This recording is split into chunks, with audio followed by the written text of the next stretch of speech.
Assalamualaikum warahmatullahi wabarakatuh.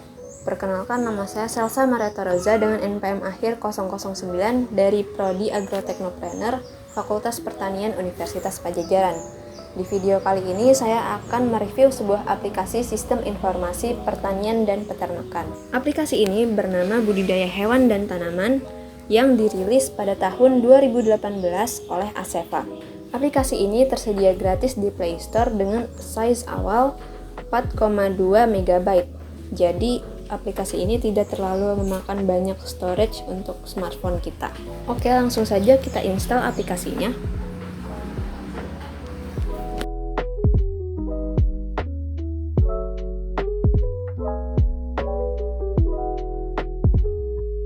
Nah, setelah terinstall, aplikasi ini namanya berbeda dari yang ada di Play Store tadi.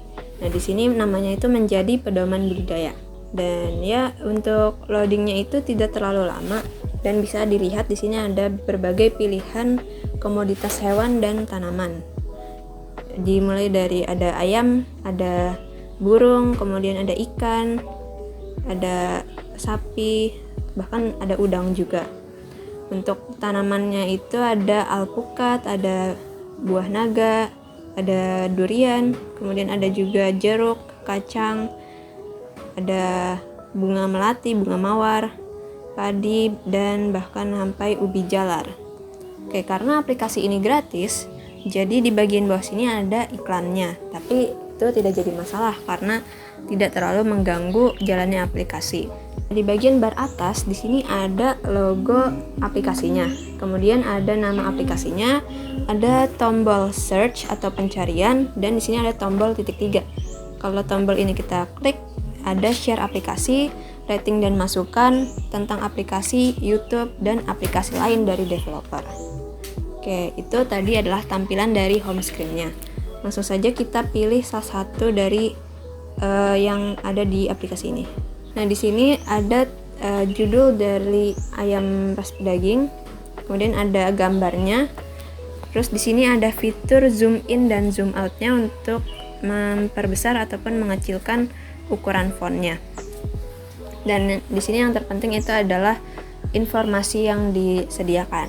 Di sini ada sejarah singkatnya, ada sentra, maksudnya di sini mungkin sentra budidayanya, kemudian ada jenisnya, manfaat, syarat lokasi, pedoman teknis, ada hama dan penyakit, panen, pasca panen, analisis ekonomi budidaya, dan paling bawah itu ada daftar pustakanya. Nah, di sini karena ada daftar pustakanya sehingga kita bisa mengecek kembali apakah informasi yang disediakan di sini itu kredibel atau tidak. Kalau kita lihat tadi dari awal sampai akhir, informasinya itu hanya berupa teks. Jadi gambarnya itu cuma di bagian atas doang, tapi di bawah seterusnya itu teks semua. Nah, menurut saya ini kurang menarik. Jadi alangkah baiknya kalau diberikan gambar-gambar yang mendukung informasinya. Misalkan di sini seperti ada peralatannya, peralatan kandangnya. Di sini mungkin bisa aja di bagian liter dikasih gambar liternya, kemudian di bagian broodernya juga dikasih gambarnya, dan lain-lainnya. Jadi bisa lebih menarik dan tidak membosankan. Kemudian selain itu, untuk format penulisannya juga di sini itu hanya menggunakan yang rata kiri saja. Jadi menurut saya itu kurang rapih dan kurang enak dilihat.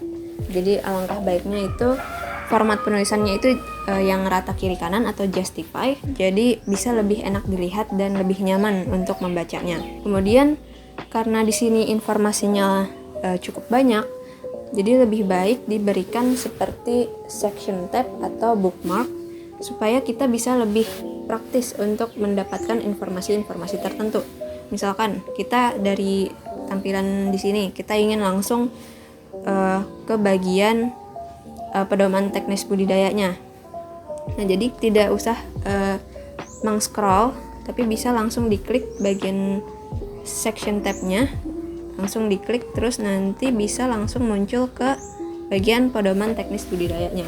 Nah, itu pasti aplikasinya bisa lebih praktis dan lebih memudahkan penggunanya. Oke, mungkin di bagian sini cukup di situ aja. Coba kita kembali ke home screen. Nah, untuk kembali ke home screen-nya ini kita bisa klik tanda silang yang ada di pojok kanan atas, atau bisa juga tombol back yang ada di navigation bar. Oke, nah sekarang coba kita gunakan search-nya, tombol pencariannya. Coba kita cari sapi. Oke, kalau sapi di sini ada, dan bisa langsung kelihatan di sini ada sapi perah. Oke, dan di sini ada informasinya. Oke, kangkung juga tidak ada, tomat juga tidak ada. Jadi kekurangannya di aplikasi ini tuh kurang lengkap komoditasnya. Mungkin bisa dikembangkan lagi, ditambahkan lagi komoditas-komoditas yang lainnya. Oke, sekarang kita coba tes tanpa koneksi internet. Oke, ini saya matikan dulu.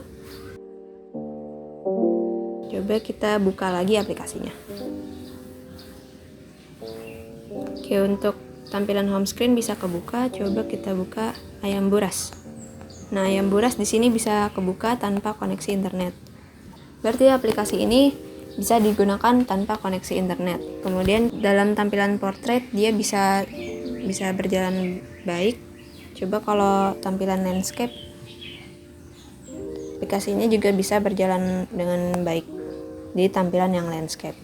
Oke, berarti aplikasi ini cukup fleksibel, bisa landscape maupun portrait.